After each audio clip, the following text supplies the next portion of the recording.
Welcome to the podcast of Data and Analytics in Business. We will learn from the leading industry experts using data and analytics to solve the problems and create values in practice. We will also learn where the industry is heading to and how data and analytics will shape the industry in the future. Most importantly, how they are preparing their business for digital transformation and disruption in the future. I'm your host, Jason Tan, and thank you for listening. In this episode, we have got Albane Flamant. Albane is the head of brand and data storytelling at Talkwalker, social listening and consumer insight service provider to brands all over the world. Just recently, Talkwalker was named as a leader in social listening by the Forrester Wave Report. Share with us how Talkwalker is thriving in the world of the marketing tech. There has been more than 2,000 companies worldwide are utilizing and depending on Talkwalker. Their brand, measure the impact and gain the customer insight. She also shared with us how some of the brands are also using the data collected and the generated to better understand the customer. More than that, she also shared with us a numbers of the example how data and analytics can be used in the marketing world to do research on how customers think about the products, their brand, and also their competitor. From this podcast interview, I find that it's so amazing that how much data and analytics is so important and deep into many of these services that we are using day to day in the large corporation, and how the data analytics can be used to understand the customers about your product and your brand. If you are a chief marketing officer and you want to be always on the pulse of the customer sentiment about your brand, your product, and how you create a feedback loop to improve the accuracy on all those things so that you can make a better decision in your marketing spend or prevent before a disaster happens. One of the episodes you do not want to miss. If you want to connect with Albane Flamant, who is based in Luxembourg, however, they actually have offices in Tokyo and Singapore. Feel free to connect with her on. If you have any question for me or Albane, please feel free to send us a message. Make sure you click the button subscribe or even give me a review if you want to listen to more of this interview. Data and analytics are used to drive business. Make sure you click the subscribe button. I hope you enjoy the conversation. Good morning, Albane, and welcome to the Analytics Show podcast. I'm super today, and thank you so much calling all the way from Luxembourg.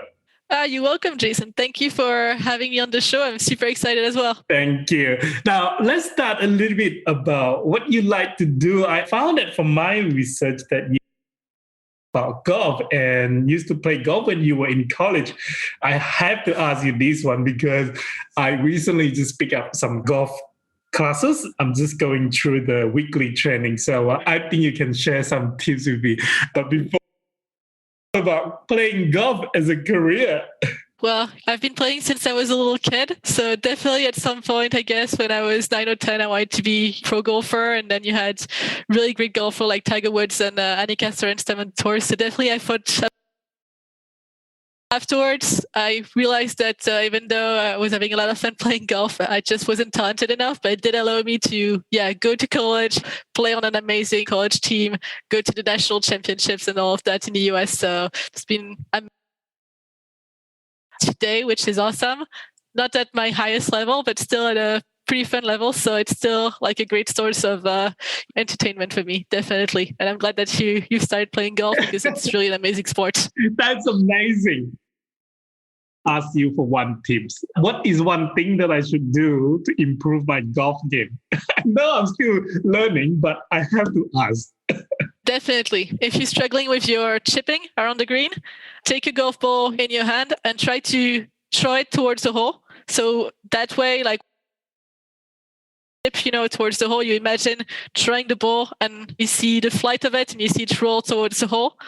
And that visualization exercise basically will really help you, like, afterwards in your shot to really see how you want to shape your. I have to tell you how novice I am. I don't actually understand what is chipping. Chipping is chipping is when you just miss the green and you're almost on the green, but you have like a little shot and you have to lift the ball a little bit to get a short shot around the green. Yes. I remember that one. Yeah, that one is really hard because sometimes I just use too much of the energy and it just go too far. So I have to start chipping it from the other side again. Right. Well, then just visualize with your hand, because it's very natural. Just like you would throw it to somebody else, you throw it towards the hole and you imagine the ball lifting, getting on the green and rolling into the hole. One tips that I learned from my coach is that definitely if I want to look like pro, is that plugs throw in the air and see the wind direction. That make me look like pro. Yep, wind is super important in golf. If not, like a simpler one is always keep your head down and stable. Don't let your head move during your swing. That's always a good one. I can't. But wind is almost a great analogy about the topic that we will be talking today, which is about understanding how the Talkwalker is a consumer intelligence platform. That analogy is about where the wind is coming from and how it is impacting. We're going to go into a little bit more details, but before that, can you share with us about your company, Talkwalker, for our listener who may not be familiar with the company? Definitely. So as you said, Talkwalker is a consumer intelligence platform. It was founded in 2009 in Luxembourg, in Europe, by two guys who used to be in school together when they were little and found each other, again, like a bit later in life. So one tech genius, basically, that created his first search engine when he was 17. And then another guy who was working this intelligence. So they met again and they figured they really had something, back then. They really wanted to bring basically intelligence from blogs, forums, social media to businesses. So that was their vision back then. And it's great since then. We started with a very, very small office in Luxembourg, and now we're 400 plus employees all over the globe with people in Tokyo, Singapore, Paris, Frankfurt, New York, San Francisco.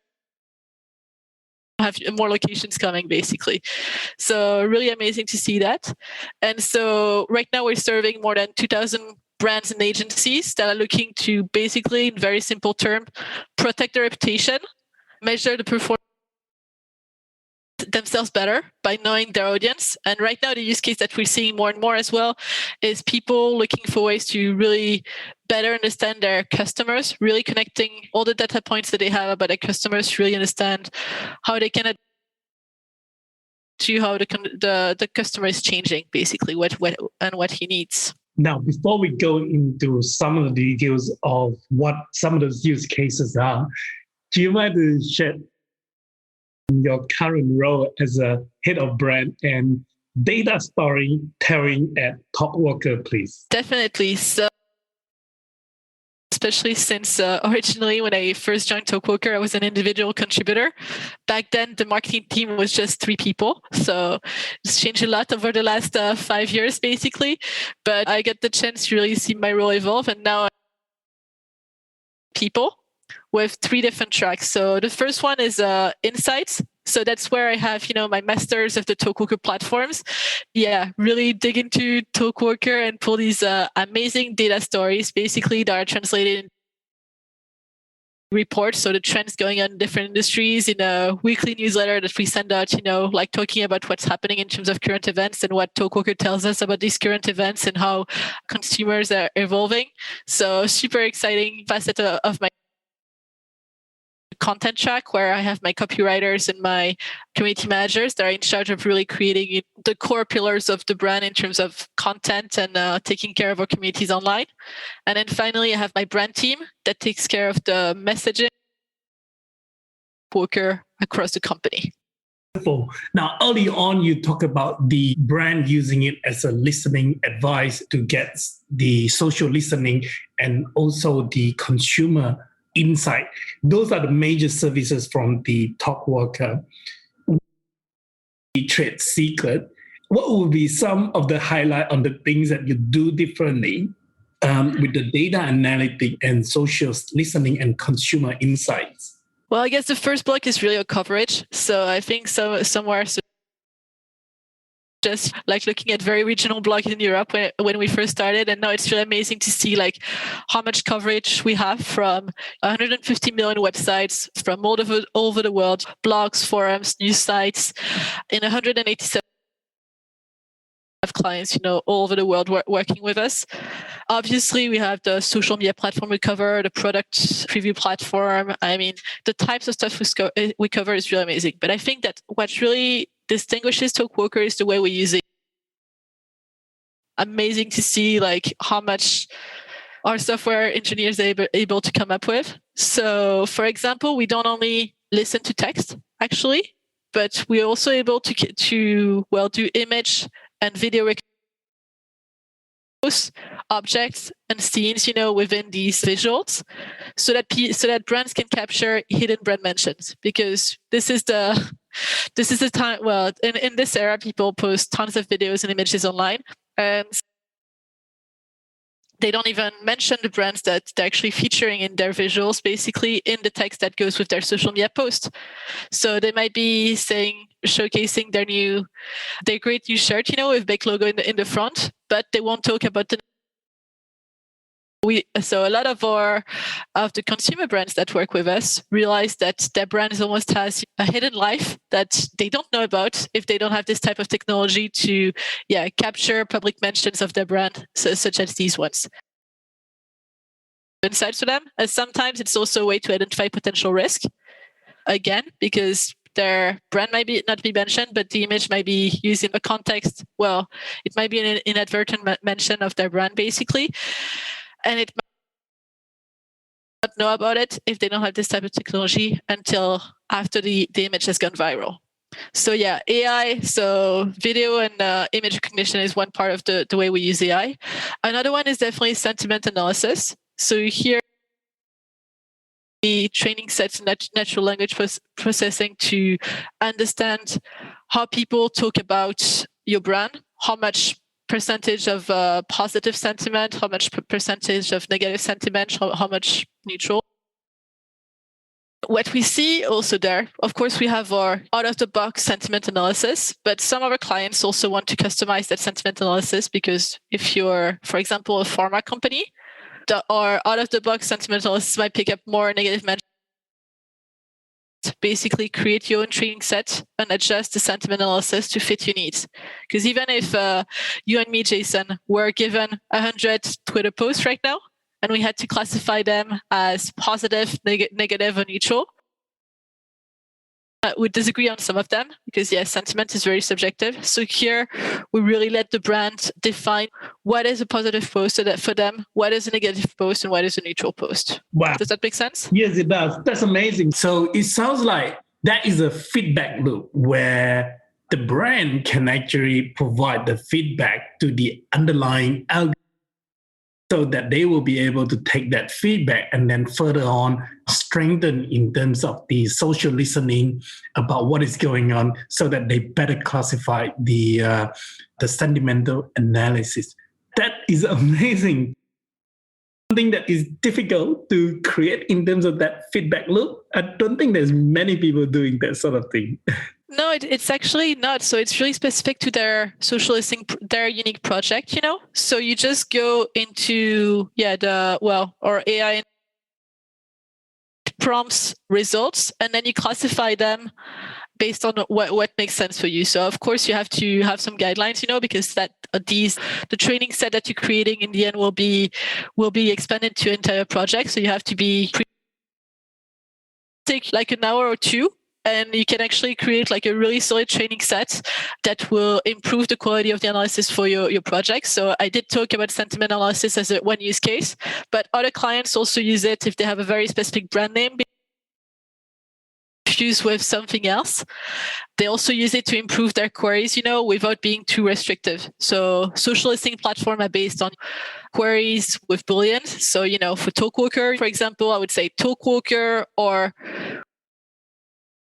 example, things like that. But other brands have names that are much more common, basically, and have more noise coming in.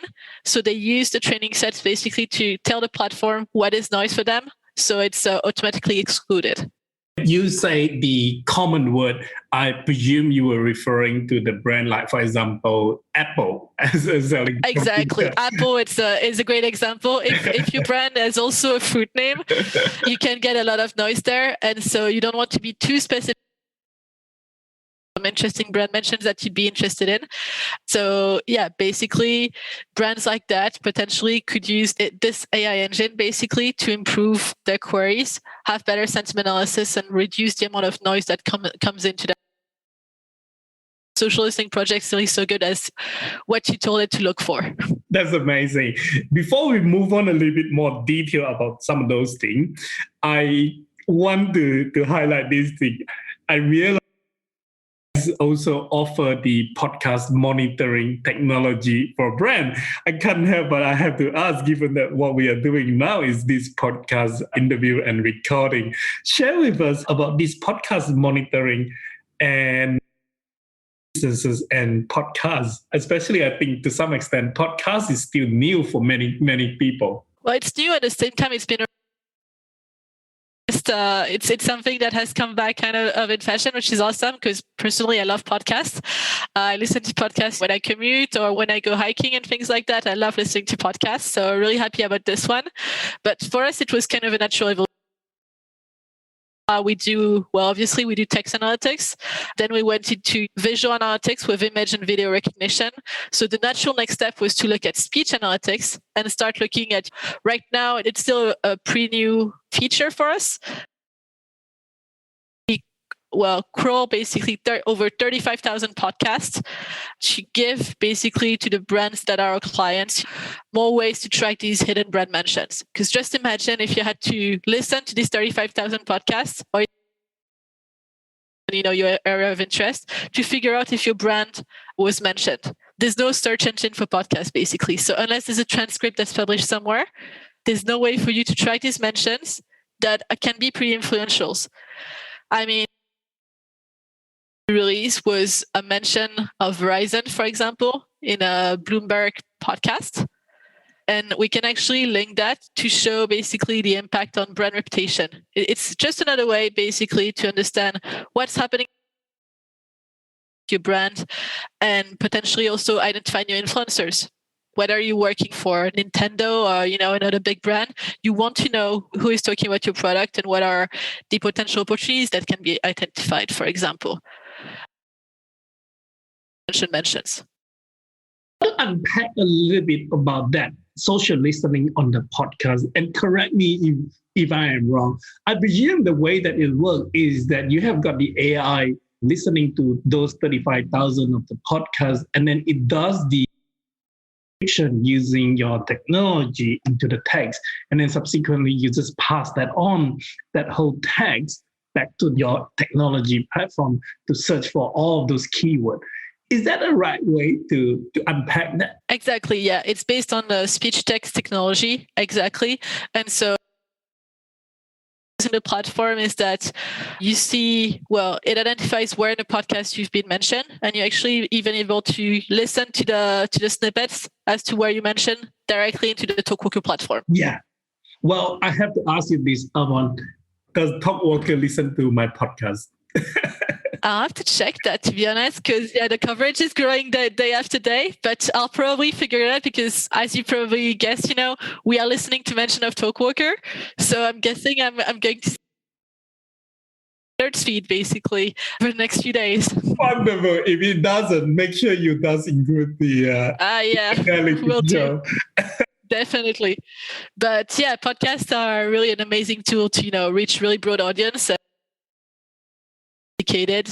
So definitely it's an audience that our clients want to tap into and understand, basically. I so agree. Now, speaking of the social listening on the social media platform, do you into each of the platform can you track? So say, for example, someone talks about Apple, the company, in one of the Facebook group. Technically, the Facebook group is only accessible to the people who are in the group.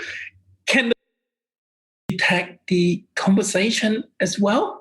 That's a great question.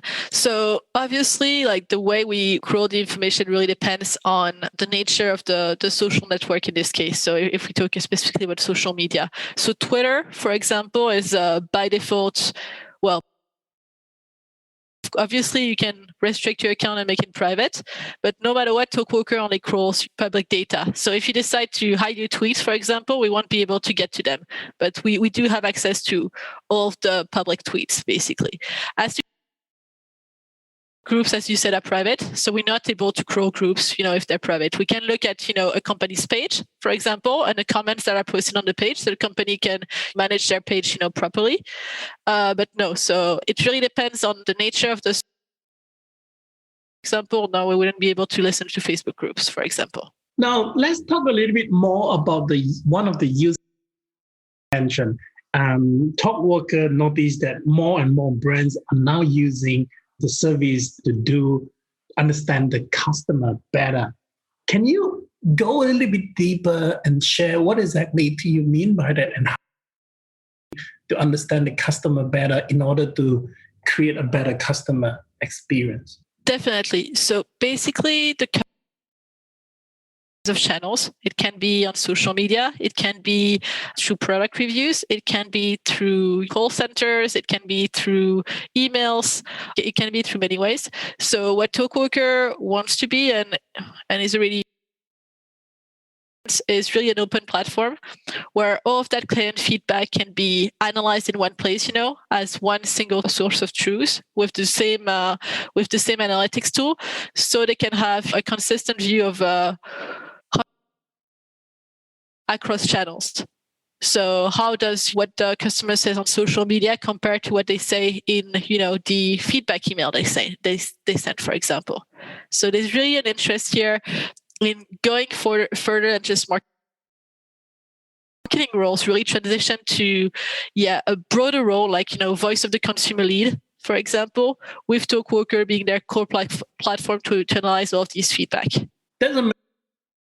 In theory, they could technically plug the tools and the platform to their call center and do the listening as well. And they could technically compare the sentiment of the customer versus what is happening on the internet as well.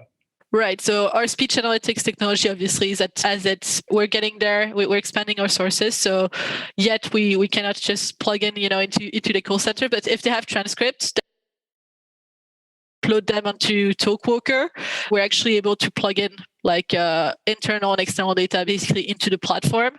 They're actually able to analyze it, using our workflows, using our filters, using all of the great, deep analytics that look at the data in the same way, no matter the channel that it's coming from. That's amazing. So other than social media, a lot of the people confusing social media as the only marketing channel. I mean, some people are confusing that.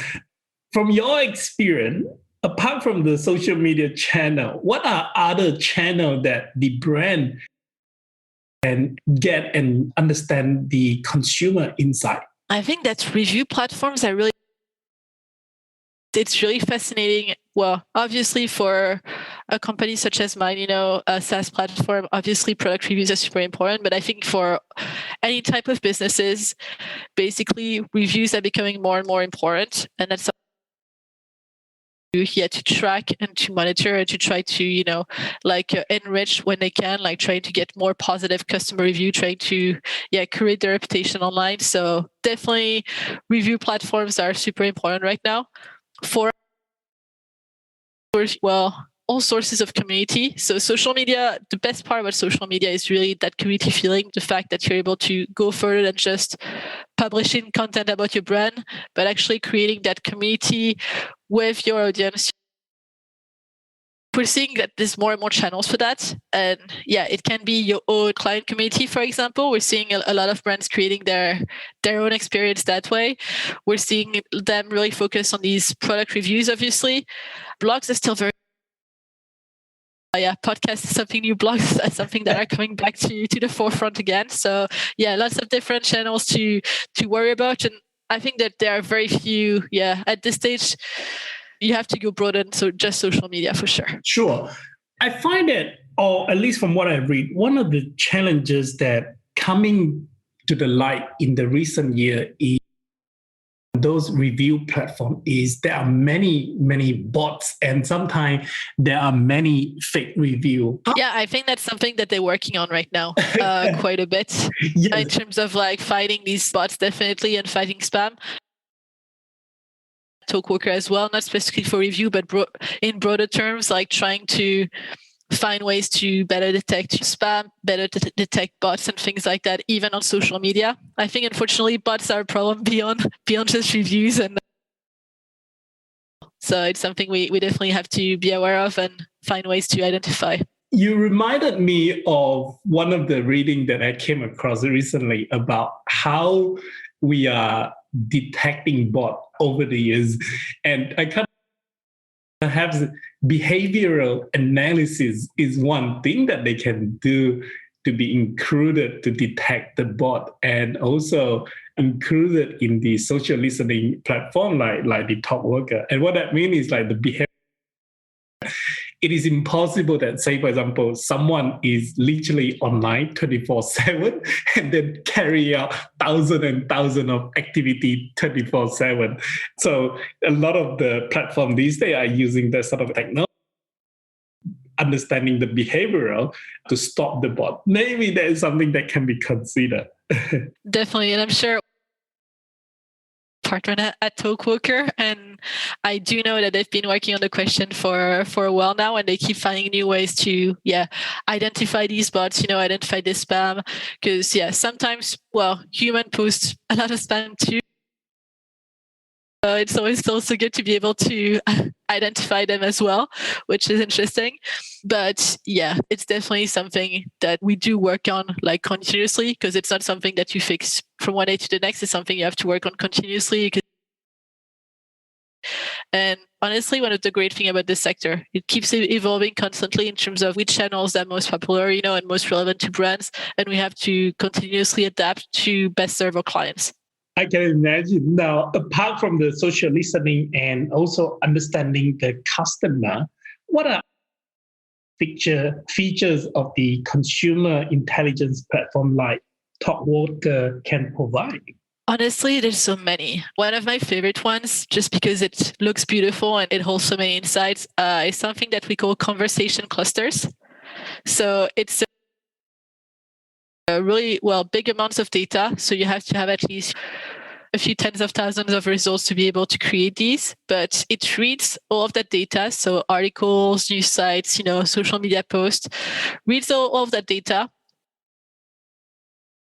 Basically, it recognizes the topics and organizes it so you can see the links between the topics, whether something is at the center of a conversation or more of a fringe discussion. And it's something like that used to take maybe a couple of to produce. Now you just generate it, in a matter of minutes. Just in just a couple of minutes, it pops up on the platform, no matter how many results you have. And then you can just really dig into the insights, figure out what's happening there. My favorite features, and also I know my team loves them.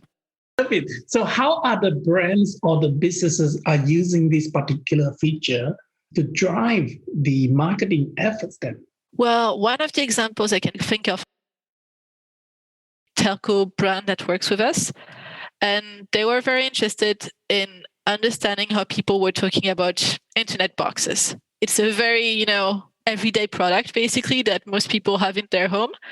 And so they're Going to make sense of this conversation really quickly, not only about their product actually, but really, industry wide. How were people talking about internet boxes?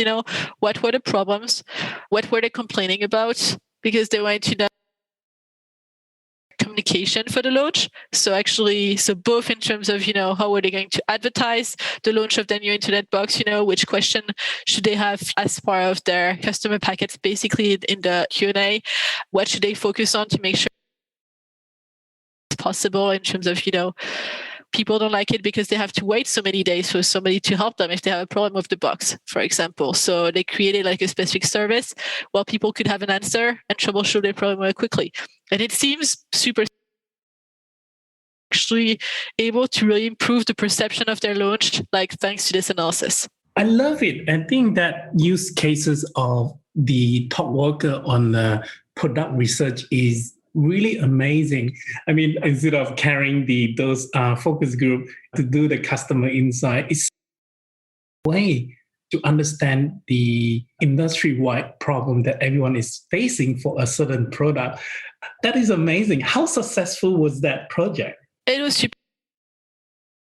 But they were able to really do it across complex geographies, and markets to really understand the sentiment of that specific region, and how they should maybe adapt the launch to, the specificity of the local audience. So, it was quite. I love it. That is a great use cases. I was going to ask you, I was just looking at some of the questions that I prepared. Do you have other real life cases that you want to share with us? How they using this technology to drive revenue or increase retention? There's a simple one that I always like because it's really straightforward, and it was great to see, how quickly that company was able to drive a meal kit company that before using Talkwalker, basically they were doing all of their brand and competitor monitoring, industry monitoring manually. So they were going into Google and typing, the name of their brand, the name of their competitors, basically every day.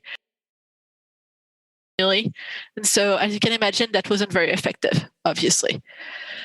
So within a few months, of like getting into Talkwalker and really setting it up to get what they wanted, they were able to do so many things. It was crazy. But the biggest 400% more brand mentions compared to what they were doing before. So pretty significant difference. And you can imagine that they had quite a different picture as to how people were talking about them. They were really able to automate all of that reporting. So save a lot of hours, which there's always so many things you can do, but just not enough hours. And then they create all these amazing reports, so they want to know, so every week they receive the digest of like the user generated content that was created around their brands to basically on social. They had a digest of everything that was happening with their competition as well, just coming in straight into their mailbox. They had a smart alert set up to detect any negative mentions from influencers that had more. Example, it was really great. They really managed to really create a center where they could manage their reputation really efficiently, basically, and that allowed them to redirect their efforts, on to further improve their brand reputation. Imagine if they integrate of their competitor mentioned and then how it feed back to their marketing spend. That would be amazing. Yep, I mean, because you do have to listen to what's being said. Crises that start with competition can actually spread to your brand very easily by association. So it's definitely something you have to do on a day-to-day basis. I love it. I love how this technology of what it does on the internet and also at so many different levels about taking all of this data and then provide the brand to understand their reputation. To that, it's just so amazing to me that how data and analytics are so deep in many ways of our day-to-day life, but some of that we're probably taking it for granted and never quite realize. Thank you so much for sharing this with us. Definitely, my pleasure. Now, this is almost coming to the end of the podcast interview. I am going to ask you two questions that I normally ask my guests. Number one is important first principle. That's a good question. I guess it's to always find about my job to care, because if not, the day-to-day gets really boring really quickly. So yeah, always find ways basically to still learn new things, still be fascinated by what you do, and also have people. Something that I love about the Talkwalker team, the Talkwalker marketing team specifically, is how much people are passionate about what they do and how much energy there is in the day-to-day, even in this remote environment that most of us have been stuck in. You still feel the passion, the engagement, and that really helps you keep going and helps you keep you motivated, basically. That is a good one. What is one book you have read and better for your younger self to have? Okay. But it's one I really like. So part of my training is as a journalist, and one of the best books I've read in terms of writing, and especially when it comes, we're talking a lot about AI, what it means to communicate effectively around that. It's